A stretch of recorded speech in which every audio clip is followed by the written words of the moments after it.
Hello guys, good morning. তোমরা সবাই কেমন আছো? আশা করি অনেক ভালো আছো। তো আমিও ভালো আছি। তো আজকে হচ্ছে শ্রাবণ মাসের দ্বিতীয় সোমবার। তো আমরা যাব বানেশ্বর শিব মন্দিরে জল ঢালতে। তো আমরা সবাই রেডি সেডি হয়ে টোটোর জন্য দাঁড়িয়ে আছি।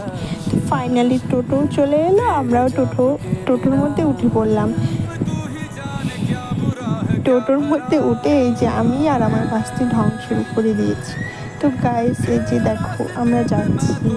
তো গাইস, এটা আমার ফার্স্ট ব্লগ। তো তোমরা সবাই আমার চ্যানেলটা ফলো করে দিও। ভিডিওটা ভালো লাগলে লাইক, কমেন্ট অ্যান্ড শেয়ার করে দিও।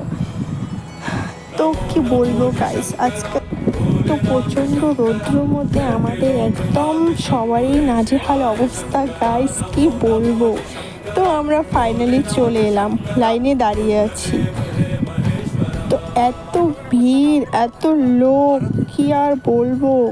রৌদ্রের মধ্যে আর এত গরম, প্রচণ্ড গরমের মধ্যে একদম নাজেহাল অবস্থা।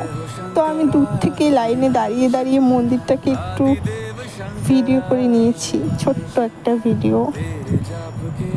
তো দেখো গাইস, কত লোক, কি আর বলবো। আর আমরা তো গিয়েছিলাম ভোর 4টার দিকে, আর জল ঢেলেছিলাম বিকাল 4টার দিকে। বাড়ি আসতে আসতে 5টা বেজে গেছে। তো ফাইনালি আমরা বাড়ি চলে এলাম। তো ভিডিও